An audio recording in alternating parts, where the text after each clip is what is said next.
Okay, given that question, I want to find the integral of 1 over x squared minus 1. Yes, so to find that one, then since we have been given this fraction and the denominator can be factorized, so we have 1 over x squared minus 1. Since the denominator can be factorized, we need to change this one here to partial fraction.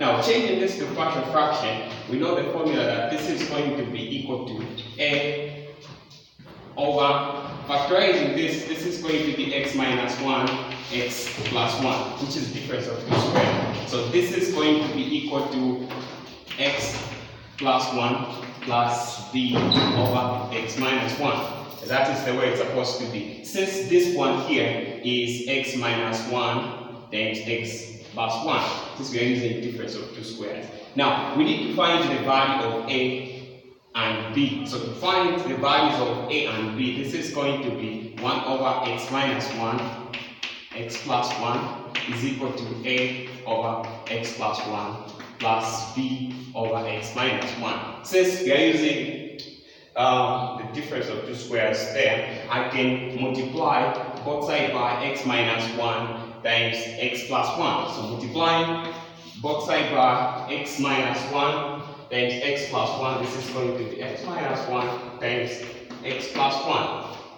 After multiplying this by that, this is going to be 1. Since when you multiply this whole thing by this, the denominator is going to divide that one there. So we're going to have 1 is equal to 1 over a x plus 1 times x minus 1 times x plus 1. This is going to be a x minus 1 plus, to multiply b over x minus 1 times x minus 1 times x plus 1. This is going to be bx plus 1. Now, since we want to find the values of a and b, we can choose any value of x here. So choose any values of x to find the values of a and b. This is going to be, we have 1 is equal to a x minus 1 and plus b x plus 1. Now you can choose any value of x to find the values of a and b. In this case, I'll let x to be equal to 1, and the other one I'll let x be equal to a negative 1. When we choose the values of x, then we can substitute in that equation. So substituting in the equation, this is going to be 1 is equal to, when you substitute 1 here, this is going to be 1 minus 1, that is 0. Then 0 times a, that is going to be 0. So what we have in there is 0. Substitute 1 here, this is going to be 2. So this is going to be 2b. Want to find the value of b, we divide both sides by 2, such that this is going to be b is equal to 1 over 2.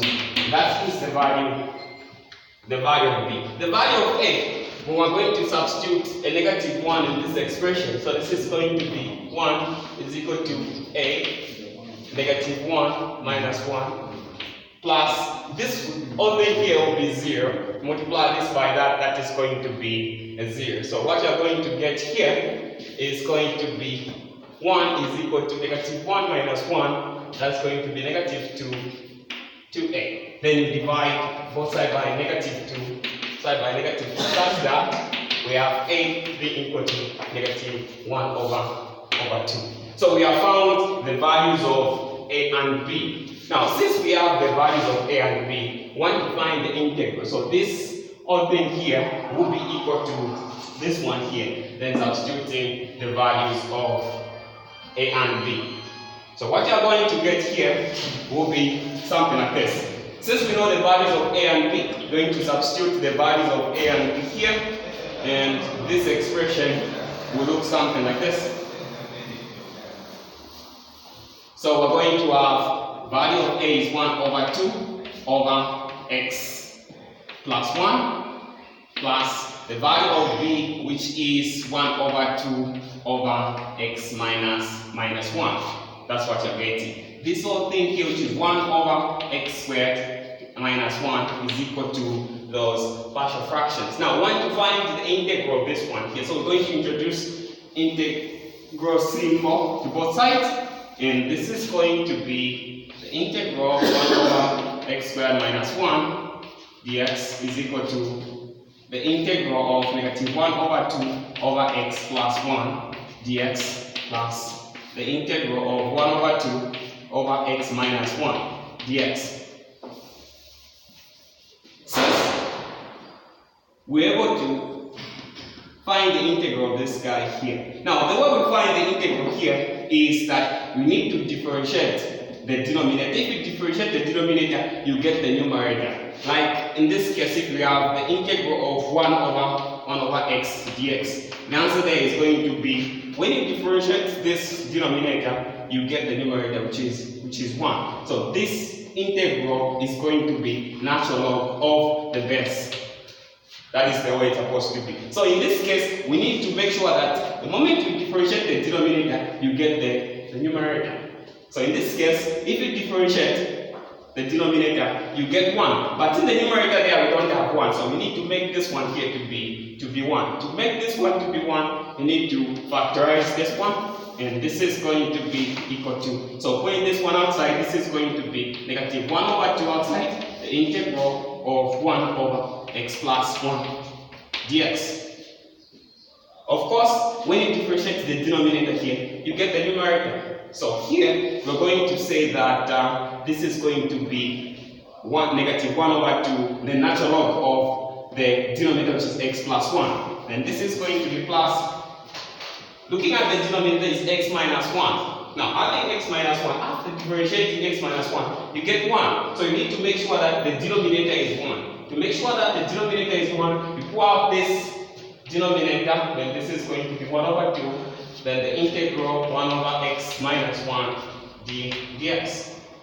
Now, this whole thing here will be equal to, since we are saying that the moment we differentiate the denominator to get the numerator, then we are using the natural log. So this is going to be negative 1 over 2 natural log of the base, which is x plus 1, plus the other one, we have 1 over 2. When you differentiate the numerator here, you get when you differentiate the denominator, you get in the numerator. So this is going to be the natural log of, that is going to be x minus 1, plus a constant. Remember that every time we differentiate, we're integrating, there must be a constant c. And that is the way you're supposed to do that question. So the final answer will be like that one there. If I can do it, you can do it.